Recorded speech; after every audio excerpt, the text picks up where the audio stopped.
Tim Pool posted on X, and I quote, "Catholics are the superior Christians."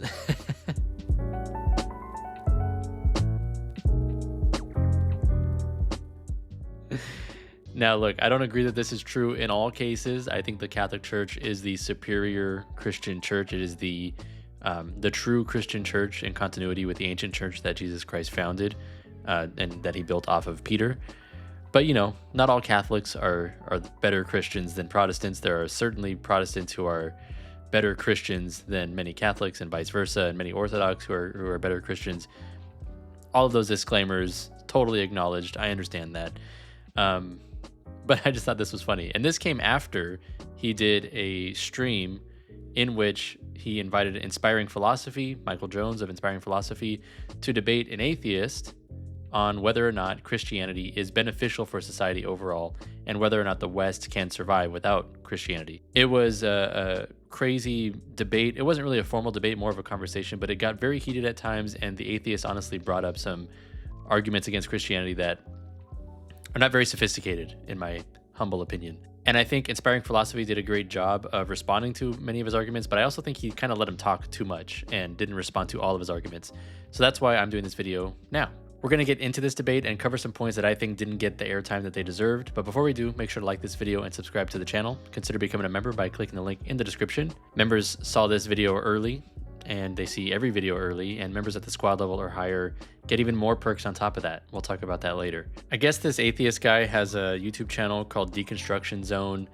Really, like, all the arguments you've heard before are the arguments that this guy brings up. The Bible encourages slavery. The Catholic Church is unsafe for children. What else do we got? God is mean to people. He harms innocent people. You know, Christians have done bad things in the past. Yeah, we've heard it all. We've heard it all. It's funny, I actually forgot that atheists existed for a while. Like, I was hearing some of these arguments and I was like, oh wow, people still talk like this. Like, I thought we were kind of beyond this. I think because I'm too involved in like Protestant versus Catholic stuff, so I kind of forgot that atheists are a thing, but here we are. All right, so I got some clips lined up from this stream, and we're gonna go through one by one and see if we can provide some insight into this. The question is, as this country becomes less and less Christian, and that seems to be the trend, though some say it may be reversing, will we survive as a country without this?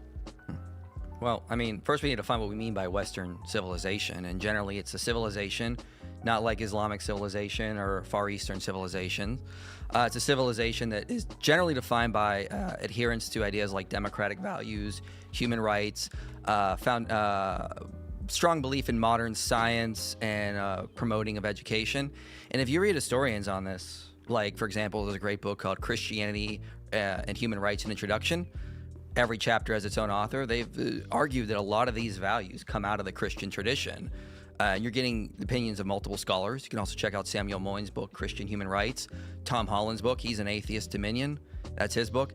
I've argued that a lot of these ideas about Western civilization that we have come out of the Christian tradition for a reason. So can the West survive without Christianity? I mean, like, the West is built on Christian foundations. It'd be very hard to move beyond that and it not be the West at that point. So the question would be, would it even be the West if we moved away from Christian foundations and ideas? Yeah, I think Michael Jones makes a really good point here. Like, would the West even be recognizable if we abandon Christian ideas? And we would have to define what the West is. But I really don't think you even need to go that deep. I think you just need to look at what is the trajectory of culture now that Christianity is declining. Obviously, like they said, that decline is seeming to make a turnaround, and actually Christianity seems to be on the rise. Praise be to God. But what is the trajectory we have seen as Christianity has declined in this culture? It hasn't been good. There's no metric that's been getting better. Like, even life expectancy has been going down. Mental illnesses have been going up. People unaliving themselves has been going up. Nothing has really gotten better. You could say maybe, I don't know, what can you say has gotten better? We've made some scientific progress, perhaps. You know, we got Elon Musk launching rockets and re-landing them, and that's pretty cool. Doesn't follow necessarily that is a product of, like, that's not caused by the reduction of Christianity's influence. In fact, as I've talked about in other videos, Christianity has a lot to do with science even existing in the first place. But I would say it's pretty clear from how our culture is trending, especially when it comes to public schools and what they're teaching to children. It's not great, as they get into in this episode as well. When it comes to mental health outcomes, everything is psychologized now. Everyone has some kind of a trauma. That sometimes that's legitimate, obviously, but it seems to be overused, and prescription pills are being overprescribed. Doesn't seem to be looking good. So of course, overall, especially as somebody who is a Catholic, I would say no. The reduction of Christianity, or the removal of Christian values entirely from a society, I think is going to lead to its eventual collapse. Hopefully that's avoided by the surgence of people converting to Christianity, and especially Catholicism. As a catechist at my local parish, I can tell you there's a ton of people coming into the church, like way more people than were coming in last year. And that's a good thing. I think that's a good thing for the culture. It's a good thing for the country. And it's a good thing for the individuals, obviously, joining the church as well. This episode is caffeinated by 7 Weeks Coffee. If you click the link in the description or use code SWS at checkout, you will get 10% off your order, you'll be helping out the channel, and you will be funding the pro-life cause. Thank you, 7 Weeks Coffee. Let's get back to the video. I'm not a Christian. I guess I would be called a lapsed Catholic. But I do largely agree. I'm curious. I didn't know that. So Tim Pool is a lapsed Catholic. So he was probably raised Catholic. My guess would be he was probably baptized as a baby, but he is no longer a believer. That's interesting. I never knew that. He seems to be somebody who thinks Christianity is helpful. He thinks it's beneficial for a society to be Christian, but thinks ultimately that it's nothing more than that. It's a helpful worldview that produces good outcomes, and that's about it. And that's what I used to think about Christianity too, before I became a Christian. I saw the benefit of it. I saw, okay, like it seems to be good for societies. The values seem to be good, but actually all that supernatural stuff that they claim to believe is just nonsense, obviously. And then I became a Christian. So hopefully, God willing, with the help of the Holy Spirit, hopefully Tim Pool is on that same trajectory. That would be awesome to hear Tim Pool converted to Catholicism or something. That'd be really awesome. And I mean, with that tweet that I talked about at the beginning of this video, saying that Catholics are the superior Christians, if he does convert to Christianity, we know which branch of Christianity he's likely going to go to. I think you probably disagree. Well, I think my question is not what do we mean by the West, but what do we mean by Christianity? Are we talking about the type that produces doomsday cults, the type that abuses children in mass? The types that tried to change the Indians' culture by killing the Indian but saving the man? Are we talking about the type that want to relegate women to the kitchen? There's no homogenous view of Christianity. And for every good thing that you can pull from Christianity, I can probably pull 5 horrific things from Christianity and the data points, and I can root it back to the Bible. I would probably... Okay, so there's a lot going on in that short clip. So he talks about which Christianity are we talking about? Is it the kind that produces doomsday cults? I mean, there's doomsday cults outside of Christianity too. I don't know how you can say Christianity is exclusively responsible for doomsday cults, but also there's any belief system, people can twist it and turn it into some weird system that's harmful. That's possible with anything. Like, people have taken science and used that to justify racism in the past. And it wasn't legitimate science, it was them misusing science for their own purposes and fraudulently producing false data. But we wouldn't say based on that science is false. So just because somebody can twist an ideology into something that is disgusting, that doesn't mean that the original ideology is false or harmful. It just means that the ideology that it's been twisted into, the mutilated ideology that it's been made into, is harmful. But that's a different ideology from what it came from. People, I mean, they can argue that it's authentic to what it originated from, but ultimately they're just wrong. And that's not a subjective opinion, that's just fact. In the same way that people use science to try to justify their crazy anti-scientific beliefs, they're just wrong. It's not that there's something wrong with science, there's something wrong with these people. And then on the next point, saying that the Catholic Church, I don't think he mentioned the Catholic Church specifically, but he said the church abusing children en masse. I was confused at first. Did he say in mass or en masse, as in a lot of children? He's wrong on that point as well. First of all, especially in the Catholic Church, it was never more abuse of children was never more prominent in the Catholic Church than it was in any other religion. It has the same percentage of occurrence when, controlled for population and all that, as Protestant denominations did, as Eastern Orthodox, as Islamic, as Buddhist. Like, all religions have this problem, and it doesn't seem to be evident that the Catholic Church has ever had a worse problem of this than before. And in fact, currently, as of 2023, I have a report from the USCCB, the U.S. Conference of Catholic Bishops. They publish a report of how many accusations have taken place each year. They're very transparent about this. And in the year 2023, there were 5 accusations total for an entire year in the entire United States. So that seems to be not a problem anymore. In fact, this was a major problem in the middle to late 20th century, especially in the 60s, 70s, 80s. Big problem. And there were still accusations coming out about that time period, but not a whole lot of accusations coming out after, I'm looking at the report here, after 1995, 1990, 1994, not a whole lot of accusations coming out about those time periods anymore. Between 2005 and 2009, there was 1 accusation. Between 2010 and 2014, there were 3 accusations. Between 2015 and 2019, 1 accusation. 2020 to 2022, 7 accusations. 2023, 5 accusations. So this whole idea that like the Catholic Church is some dangerous place for children is just not true. It is not exemplified by the data. In fact, there are way less safe places for children than the Catholic Church, especially public schools. Public schools have incredibly high rates of abuse of children. And compared to those schools, the Catholic Church is way, way safer, and it's not even close. So again, this is just a tired old argument, a tired old trope that doesn't stand up to scrutiny and doesn't fit the data. And then he talks about how the Catholic Church just completely abused natives and, killed them en masse and had no mercy for them. And look, I'm sure there were times when things like this happened. I'm sure there were unjust murders of Native Americans at the hands of Catholics. That's horrible. That should not happen. But again, and they get into this in this episode, is it the case that only an ideology where nobody who is associated with that ideology has ever done anything bad is true? Because if that's the case, then no ideology is true.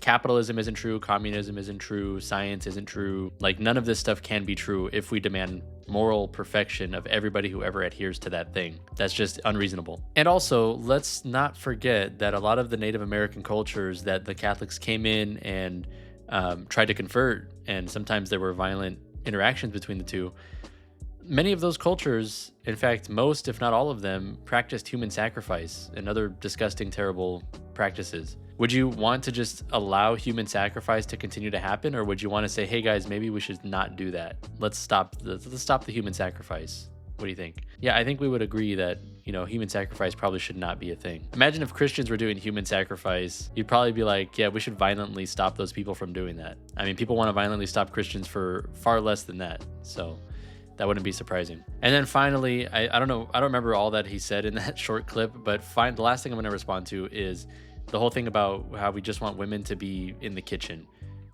No, I have never spoken to any Catholic who thinks that should be the case, who thinks that women only belong in the kitchen and like aren't really worth as much as men. I've never heard any Catholic say anything to that effect at all. In fact, what Catholics usually say is that women have been duped into believing that a career is more important than raising a family, that the most important thing they can do is be like men rather than to live out their own vocation as a woman, a wife, and a mother, which is far more important than making somebody else rich at your 9-to-5 job. That's what I've heard Catholics speak to the effect of. I've never heard Catholics say, women shouldn't have a job because they're too stupid or something, or they're not equal with men and they don't deserve to have jobs, so they should just stop working.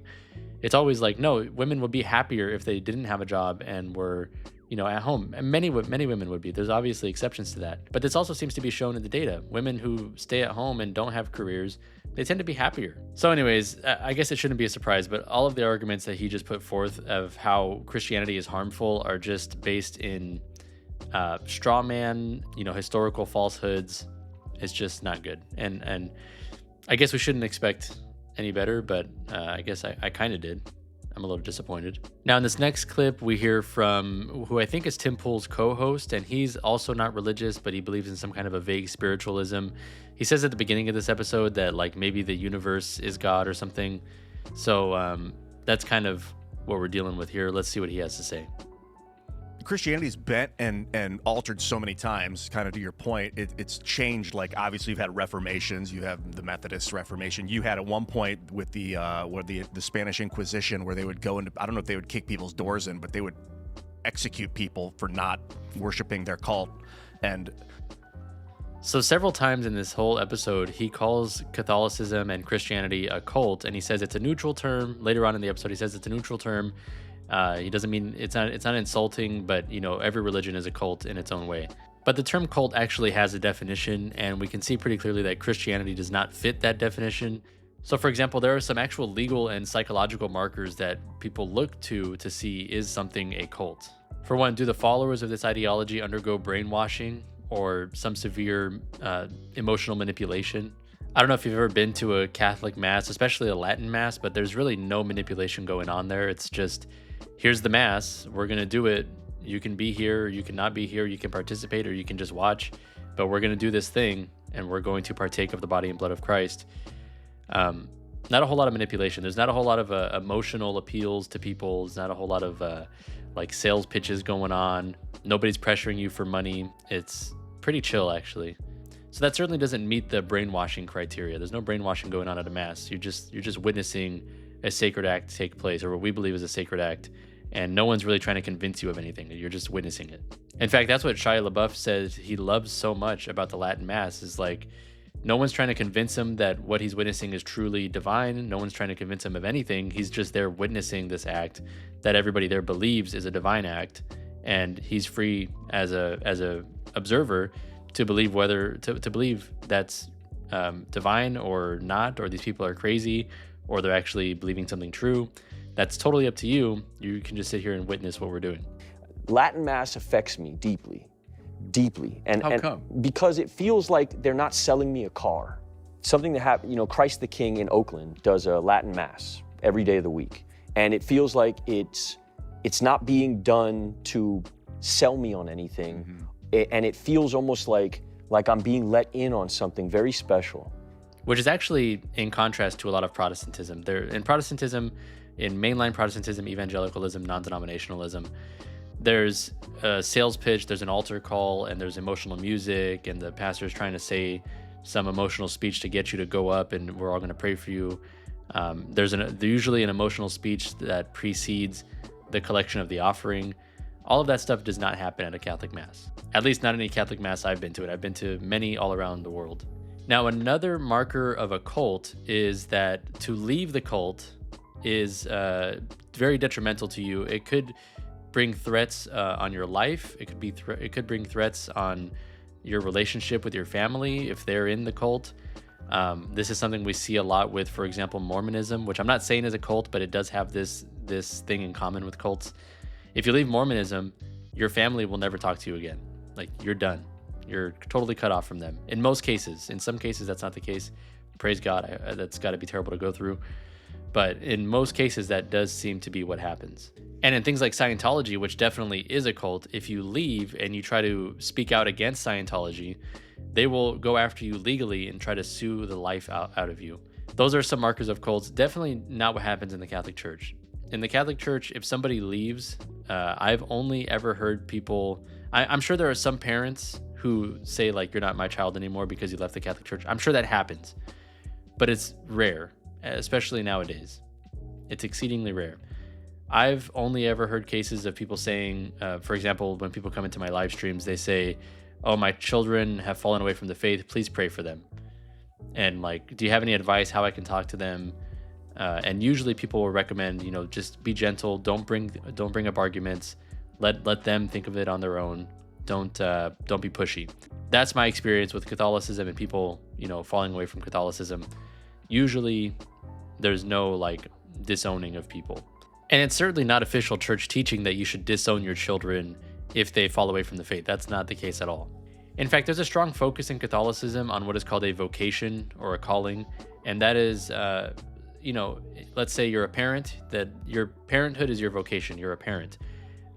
In abandoning your children because of their change of faith, you'd be violating your responsibility to serve in your vocation as a parent. So there's an argument to be made that actually you'd be going against Catholic teaching if you were to disown your children because of their abandonment of the faith or something.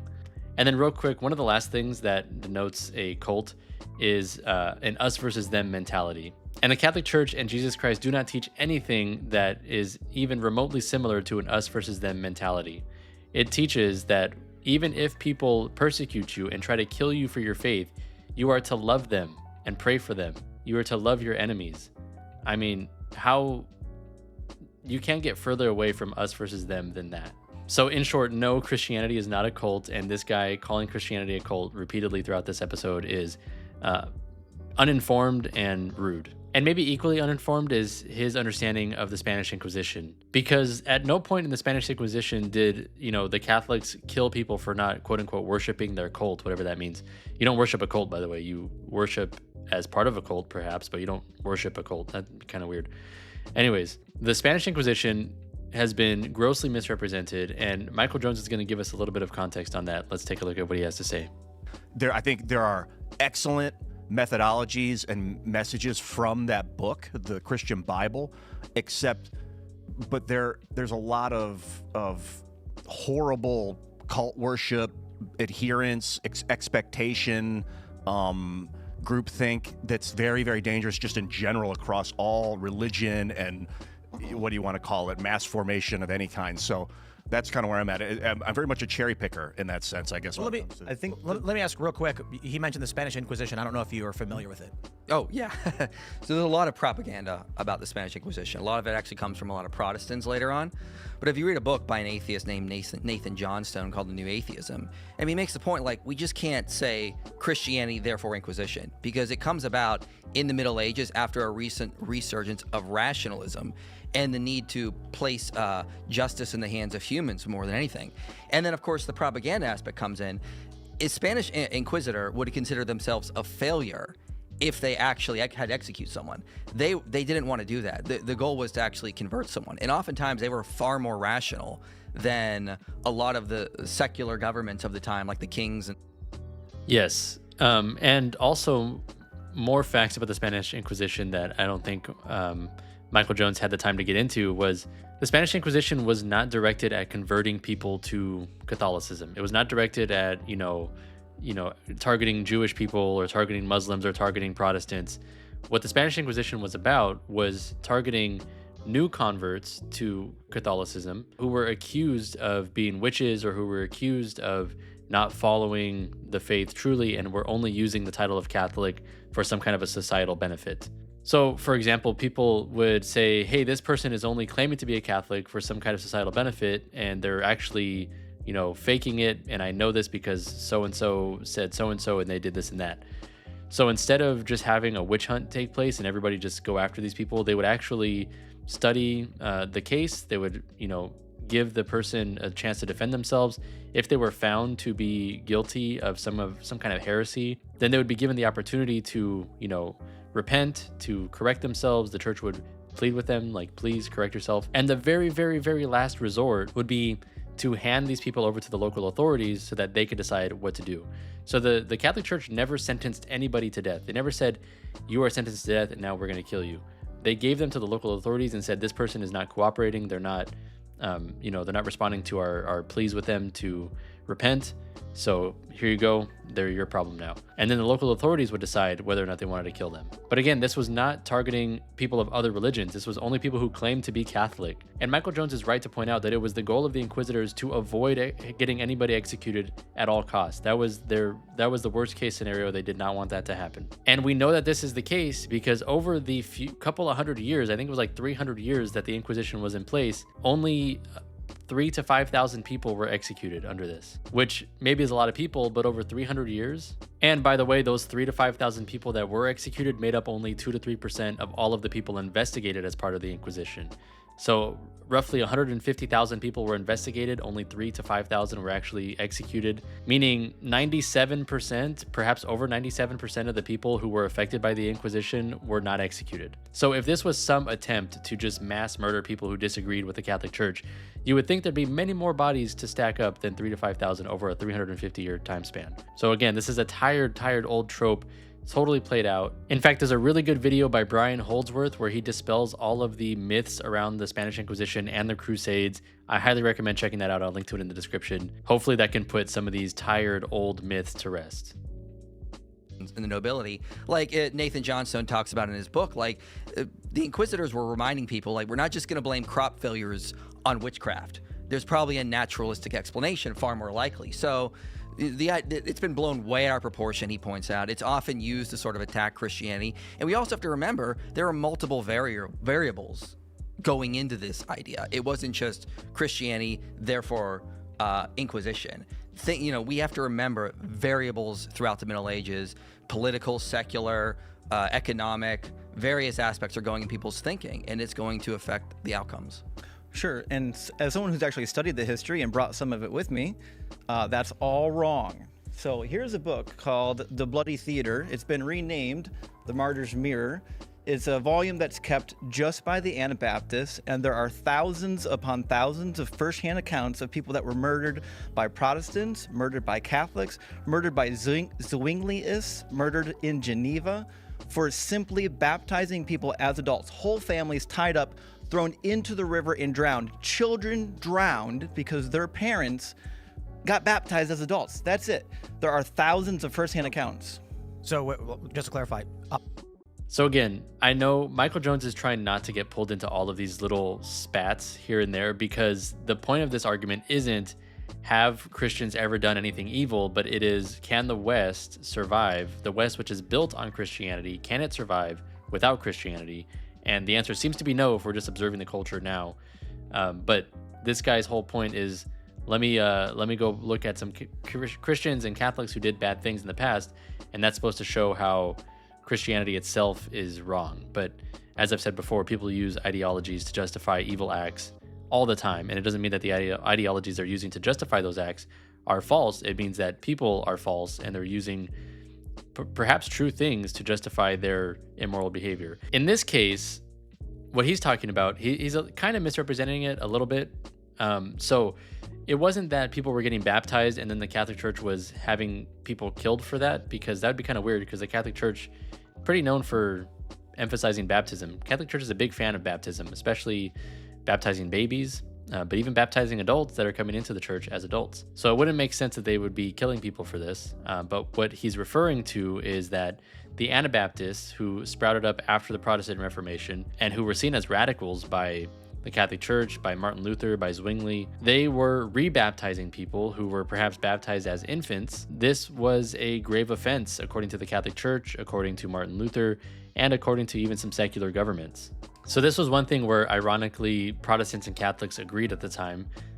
Protestants agreed that this was punishable by death, and the Catholic Church agreed with that as well, which is quite ironic. And look, what's important to remember is that this was a different time. This was a time when your identity, your faith really defined your citizenship, pretty much. So it wasn't the case that you lived in some metropolitan country where everybody kind of believed what they wanted to believe and it didn't really matter, and we all just did our own thing. And it wasn't individualistic as we are now. So what people actually believed and practiced themselves had actually a big impact on society. And somebody rejecting the authority of the Catholic Church by, for example, baptizing people themselves, and rebaptizing people in denial of the sacrament that the church distributes, could actually have a big impact on society, and as the Catholic Church saw it, was a threat to its very existence. So while modern people will see this and say, look, you go to your church, I go to my church, what does it matter? At that time, things like this could cause societies to collapse. And so the Catholic Church, in the attempt to keep order and in an attempt to keep society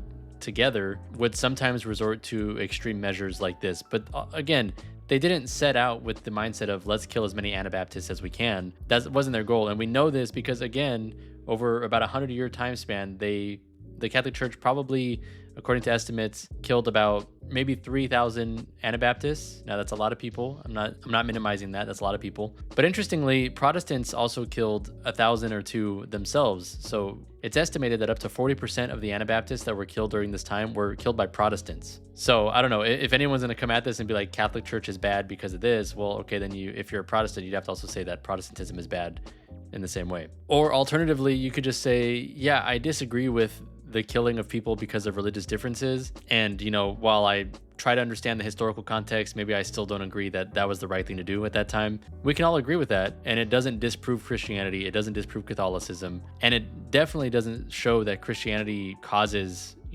people to murder each other. That's simply not the case. In fact, Michael Jones himself has posted on his YouTube channel, Inspiring Philosophy, videos detailing data that shows Christian countries are less likely to engage in war, and Christian people are less likely to resort to violence. So I don't know, just like finding occurrences in history where people who believed in Christianity did bad things, it's like the lowest IQ form of arguing against Christianity in existence, in my opinion. It's really tiresome because, like I said earlier, we can do this with any ideology you want, including atheism. I find that a lot of the great things from Christianity, we've learned them, and then now you're supposed to so you learn a great piece of information from a seminar somewhere. You take that information, you integrate it into your life, you create books, you create empires with that information in it, and then that information is redistributed. That doesn't mean everyone needs to go to that seminar you went to 30 years ago where you learned this. So people that are obsessed with this book and worshiping some dude is like, bro, good luck trying to get half the world to worship a guy. It's insane. We shouldn't be worshiping each other, first of all. But the ideas need to be reintegrated into society. Some of these really good ones, like I think the 10 Commandments are fascinating. Well, I think they're on that, This is the problem. People like the ideas of Christianity, but they want to separate it from the supernatural beliefs of Christianity. And the problem is, if we merely take the good ideas of Christianity, like, don't kill each other, love your enemies, that's great. Don't seek revenge, that's great. Give to the poor, that's great. Those things only make sense if you believe in a Judeo-Christian framework. If you don't believe that other humans are made in the image of God because you don't believe in a God, then it doesn't make sense to treat them in a positive way that is possibly detrimental to yourself. If the homeless guy on the corner is not made in the image of God, he's just an accident from a bunch of cosmic things that happened and nobody, intended, there was no intention for him to exist at the beginning of the universe, then why am I going to give him a couple dollars for a cheeseburger? I want that couple dollars for a cheeseburger, especially it's Friday. All I can think about is cheeseburgers because I'm not allowed to eat it because it's Lent. I'm going to keep that money for myself so that I can tomorrow buy myself a cheeseburger. Like, why do I care about this guy? He's just some other accident that happened like myself. And it's actually in my evolutionary interest to preserve my own self and keep my money from him. So you cannot have the values of Christianity without the supernatural beliefs of Christianity. If there's no God and nobody is created in the image of God, then we don't have an obligation to treat each other with respect, especially when it goes against our own interests. That's what people don't understand, and it's really frustrating. It's dumb. decades. The Bible tells you not to have kids. Jesus himself says it's better for you to be a eunuch for the gospel. Paul advocates in 1 Corinthians chapter 7 that if you're married, it's better that you remain as though you're not married because the present world is coming to an end. He says, if you're single, stay single. I would rather you be like me, be unmarried to serve the gospel. Are we talking about whether Christianity is true or the effects of Christianity? There's not a single teaching in the Bible that says you should have kids. Are we talking about whether Christianity is true or the effects of Christianity? What I'm saying is, we're rooting this to what the book says. Christianity is rooted in the book. And you're saying, listen, because like Christianity is diminishing, that's causing lower birth rates. But that's not actually the case. But there's nothing in Christianity that teaches you to have kids. I do think that. So here's the problem. He's trying to argue this is what the Bible says. Here are some cherry-picked verses. And then Michael Jones is rightfully pointing out, okay, fine, you can say that that's what the Bible says and you can disagree with it, but are Christian nations having more children or not? Like, as Christianity declines, is that coinciding with an increase in children or a decrease? So even if you think there are some verses that say not to have children or not to get married and not have children, is it the fact that Christianity is associated in effect in the real world with an increase in births or a decrease? It seems to be an increase. Christian families, especially Catholic families, tend to have more children. In Protestant families, it's actually similar to non-religious people. But what he's missing, and what Tim Pool points out right after this, is there is a command in the Bible to be fruitful and multiply. And if you are married, there is a command, especially in the Catholic Church, to not use contraception and to not use methods to prevent yourself from having children. It's actually a grave sin to separate the sexual act from the creation of children. So in that sense, there is an encouragement to have children, especially, exclusively if you're married. Now, whether or not there's an encouragement to get married in the first place in the Bible, it's encouraged if you want to dedicate your life to serving the church, which is a good thing. Then it's encouraged to not be married because you'll have conflicting obligations. You'll be obligated to serve your family, to serve your wife and your children, and provide for them, and you'll be obligated to fulfill your role in the church. Those two things can come into conflict with each other, and it's not good to neglect either obligation. So if you can avoid that conflict, just dedicate yourself entirely to the church, great.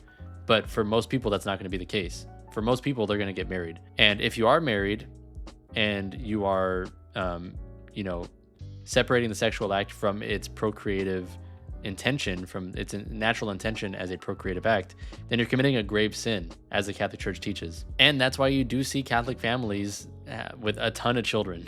I mean, you go to any mass and you see any young families there, you're going to see like a few children with the family. So that's what he's missing. I mean, you can cherry pick Bible verses to say whatever you want the Bible to say. That's not the right way to study the Bible. The right way is to look at the Bible comprehensively and see what does the Bible say in total about marriage and having children and remaining single and all of that stuff. And we see commands both an encouragement to remain single if you want to dedicate your life to serving the church, which is a good thing to do. And we also see on the flip side of that a command to be fruitful and multiply. And we see commands related to marriage and sex that encourage the creation of new children because it is anti-contraception. Because contraception and separating the sexual act from its procreative nature goes against God's original design. So that is inherently sinful. It's very selective because you are ignoring be fruitful and multiply. I mean, if we're going to say a Jewish teaching, sure, part of the Christian Bible. And if you want to, sure, and so is slavery. But you wouldn't let me use slavery. You would say no, that's not in the New Testament. But hold on. The point made. I love Michael Jones. That's not what I would argue. No. So they had this whole back and forth earlier in the episode about slavery and arguing about how Christians defended slavery using the Bible, but Christians also pushed for abolition of slavery using the Bible. So it's really a moot point because people use the same thing to defend opposing views. But at no point did Michael Jones say you can't use that because that's not in the New Testament. He never ever said that. So he's just kind of making up an argument because it's a ridiculous argument to make in the first place. But he's literally just inventing an argument that Michael Jones never ever made. And I can tell Michael Jones is quite annoyed with this guy already. I gotta just, can we do a new religion where it's all the good stuff, the basic good stuff? We don't have to go sit in front of a cross, some murder tool, and we don't have to worship some dude. We can just enjoy the realities of the right way to be. I wish. I mean, I would always say, like, people often have ideas when we sit around like this and go, it'd be really good if we could do X, Y, and Z, and then we try to implement in society, sort of like what the communists were trying to do. We just do this, we'll see this effect. Human psychology is weird, and oftentimes we don't understand why we do X, Y, and Z, and then we get results A, B, and C. But I mean, oftentimes we have to just see what actually plays out in real world data. Like, Christianity didn't just happen. Constantine created it, basically. No, he didn't. That's well, I mean, as a religion, it was a bunch of people that believed Jesus, for sure. But Jesus wasn't trying to get them to start a religion. He just said what he believed. He said, upon this rock I build my church in Matthew 16. He was definitely trying to start. He was a Jew. I mean, he was definitely a Jew, and he was trying to reform Judaism, but he wasn't trying to create a religion. Bro, what are you talking about? Bro, what's happening here? What is this conversation? This is like one of those conversations you have with your friends and you just feel yourself losing IQ points because you're just like, you really believe Constantine started Christianity? You think Constantine started Christianity, 370 years after St. Ignatius of Antioch, who definitely existed, wrote about being in submission to the bishop? It makes my brain hurt. It makes me sad. It breaks my heart. And then, okay. So first of all, yes, Jesus was trying to start a religion. He said, as Michael Jones points out, on this church I build my rock. The apostles, in response to Jesus' command to go out and preach to all the nations, baptizing them in the name of the Father, Son, and Holy Spirit, they go out and they actually do that, and they start churches. They start churches that are separate from Jewish churches. These are now Christian churches, and they're actually called by a new name. They're not called Jews anymore. They're called followers of the way, and then they're called Christians. And then also in the first century, the term Catholic starts to be used because it's considered the universal religion, because it's not limited to one ethnic group like Jewish people. It's available for everybody to come and convert to. And then we see writings from people like St. Ignatius of Antioch, like I mentioned, who definitely existed, who learned from the Apostle John directly. And he's talking about how the Eucharist is to be consecrated by the bishop or somebody whom he ordains, how everything that is done with regards to the church should be done with the knowledge of the bishop. We also have, I believe it's St. Cyprian of Carthage, who's very early on saying, if you are not with the bishop, you're not with the church. So it's very clear that Christianity was meant to be a new religion long before Constantine even was born. What are you talking about? This is nonsense. Let's stop this, please. And then this whole idea of let's just take the good things from each religion and make a new religion so that we don't have all of this baggage, all this stuff I don't want to believe. Again, like Michael Jones points out, that's been tried, man. Like communist countries have tried to make their own religions. It's the religion of the state, and that just doesn't work. It just doesn't work. It's been tried and tried and tried. And I mean, if you want to do it, then do it. Make your own religion and take the good things and go ahead and call it whatever you want and organize your services however you want. You guys can get together and talk about how cool science is and how lame Christianity is or something. In fact, this kind of already exists. Like there are churches of atheism where you can go and you just hang out with other atheists, and I think everybody there wears a fedora and has a neck beard, but that's not really, no one's really signing up for that. No one's really interested in that, because if you don't attach supernatural beliefs to a value system, then what is the origin of your value system? It's just your head. It's your thoughts. And what makes your thoughts better than someone else's thoughts? Maybe someone else has thoughts that they just came up with and they said, actually, I don't like the aspects of religion that you think are good. I think those are bad. I'm going to take these other aspects that I think are good in contradiction to yours. And now this is my religion that I've based on nothing supernatural. Which one is better than the other? You cannot objectively say which is better. Because if there is no God, then there is no objective good or bad. There's no objective good or evil. There's no objective moral standard by which to measure ourselves against. And all of us can come up with an infinite number of ideologies that we think are better than the others, and nobody can use any objective standard to say which is actually better. Or you can look at the evidence for the supernatural claims of Christianity, like the historical evidence for the resurrection, the evidence for miracles that are still happening today in the church, which have scientific evidence from people who are not involved in the church, like Eucharistic miracles, like Marian apparitions, like healing miracles, which are very common and have medical documentation to support them. And they tend to happen in the context of Christianity, and many of them, in fact, most of them that I've heard of recently, happen in the context of Catholicism. So that seems to be pretty good evidence for the supernatural claims of Christianity. If the supernatural claims of Christianity are true, that is a much more compelling religion to follow than one that you've just invented out of your own head because you think these standards are better from one religion. I mean, how presumptuous is that? Like, how narcissistic do you have to be to say, I've come up with these things from this religion that I think are good, and I'm going to make a new religion based off of that. And everyone else is just going to inherently believe that these standards are good, so they're going to follow my new religion. Or not. Or maybe some people are going to think that your new religion is stupid, and the standards that you think are good that you've pulled from other religions are actually stupid, and and they're not going to follow it. Like, you're assuming that what you think is good about a religion is objectively good about that religion, and maybe that's not true. I don't know. Anyways, I don't need to go on about this anymore. I feel like if I'm mad at something, it's got to be pretty bad, because I'm never mad in any of my videos. I think that's like the most angry I've ever been in a video. Anyways, let's see how this exchange progresses. Michael Jones is going to try to set him straight on a couple things here. Let's see how that goes. And he was trying to just to teach people and be like, modernize Judaism and explain.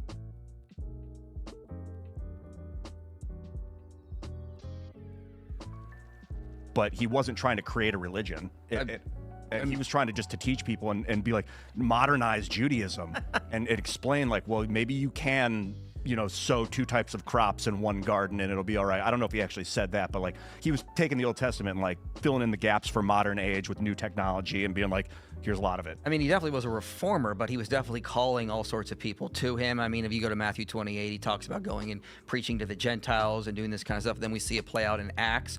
I mean, the idea that Constantine created Christianity is a huge modern myth. Peter J. Leithart wrote about this in his book, Defending Constantine. He had nothing to do with the Bible. He had nothing to do with doctrine. In fact, oftentimes he just sort of signed off on things the bishops came to in their conclusions. It's been a huge idea within the past couple hundred years to sort of just blame everything on Constantine. I think if Constantine had wanted to stomp out Christianity, he probably could have, but he chose to elevate it to the national level. Whereas like,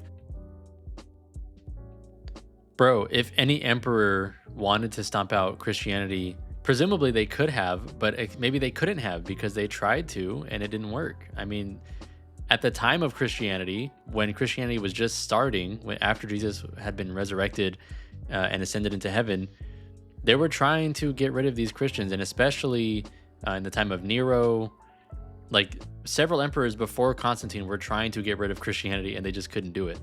So it doesn't seem to me that Constantine could have gotten rid of Christianity even if he wanted to. But maybe he was just convinced that Christianity was true, and therefore he decided to legalize it and, you know, elevate it, as this guy says. But he certainly didn't co-opt it or make it his own religion, because we have writings from before Constantine was even alive, like I said, and it doesn't seem to be a different Christianity from what Catholicism follows today. The religions, they aren't really emergent. I mean, they kind of are. I know what you're saying, like human psychology. You can't just be like, now you're going to be a religion, but you kind of can if you control the narrative machine. And so without the authoritarian alteration of the scene, I don't know. I mean, other than just becoming an obsessive prophet myself and just spouting it and alienating myself and then getting slaughtered by the modern control structure like Jesus did, like, and then people in 100 years will start to create a religion out of me. Like, I don't. All right, so this is something that Michael Jones didn't really touch on, but he says maybe people in 100 years will try to create a religion out of me, implying that Jesus, you know, was just basically saying a bunch of stuff against the current hierarchy, and then he got himself killed, and then 100 years later, some people started a religion about him. No, there is evidence that within 1 to 3 years after his death and alleged resurrection, you might say, people were already starting to claim that Jesus had risen from the dead. They were already starting to follow this new religion. We can even see this from the book of Acts itself, which is an account of the early church. It wasn't 100 years later. The latest you could say is that 20 years later is when people started writing about the resurrection. I believe it was one of the letters from Paul, which was the earliest writing, and in that book he claims that Jesus rose from the dead. So it wasn't 100 years later. In fact, within the same century that Jesus lived and died in, that's when we start to see early Christian writings, which now make up the New Testament. But we even start to see a church structure forming. We start to see Paul and Peter and the other apostles creating new churches, ordaining new priests to carry on their local ministry at their church. We see, again, a structure of bishops from St. Ignatius's writings, which he lived during the 1st century. He was taught by the Apostle John. So this wasn't like some guy died, nobody believed anything about him, and then 100 years later, they just started making stuff up. No, that's not at all true. No historian believes that. Man, I don't even know how to end this. I guess one thing I can say is God bless Michael Jones for having to sit through this with 2 people who vehemently disagree with him. Actually, 3 people who disagree with him because he's the only Christian in the room. 2 of those people are just making attacks against Christianity that are rooted in complete falsehoods. And he did it with a great amount of patience and gentleness. At times he got heated. He kind of got involved in the back and forth and raised his voice. But man, he really didn't get, past the point of reasonableness. He kept his composure, and I think he did a great job. But I do think because he was focused on the actual topic that they were supposed to be talking about, the other 2 guys just totally went off on tangents and started saying, well, the Catholic Church did this bad thing, and these Christians did this bad thing over here, and the Bible says this thing that I say is bad. Michael Jones wouldn't get pulled into those things. He would say, what are the effects of Christianity on society? Is the decline of Christianity correlated with positive effects or negative effects? That's what he wanted to focus on because that was a topic of the conversation. But I think because of that, a lot of these things fell through the cracks, and many people might see this conversation and just think that those things are right, and that Michael Jones was conceding those things when in reality he doesn't agree with those things, obviously, but he's just trying to stay on topic, which I understand. So that's why I wanted to make this video, just to respond to some of these things that he didn't want to get into the mud with. Overall, I'm not sure what Tim Pool is thinking about all this. I know he was on Michael Jones's side a lot of the times because he does see the benefit of Christianity on society, but he does seem to still think Christianity is just a myth that is a helpful myth, but a myth nonetheless. But perhaps he's starting to see the appeal of Catholicism, especially after posting that Catholics are the superior Christians. I don't know. We can hope, right? But anyways, thank you for sitting through all this with me. Hopefully you enjoyed it. There's been a lot of back and forth between Protestants and Catholics, so I thought I would break that up and talk about atheism, because believe it or not, in the year of our Lord 2025, there are still atheists, and they still make the same tired arguments that have been made and debunked several times previously. But they'll keep making them. because what else do they really got? I don't know. Anyways, if you enjoyed this video, make sure to give it a like and subscribe to the channel. Consider becoming a member by clicking the link in the description. Members get early access to these videos and a bunch of other perks. Particularly if you're a squad member, you get a free gift, which is currently this coaster. And you also get monthly live video calls with me. And I'm going to try to start bringing in some guests into these. So we'll see who I can pull into that. But you get a monthly live video chat with me and other members, and we can discuss any topics you want to discuss. I really appreciate the support, as this is, again, my full-time job now. This is my only source of income. So thank you so much for your help. Thank you to everybody who's already supporting. And until I see you next time, God bless.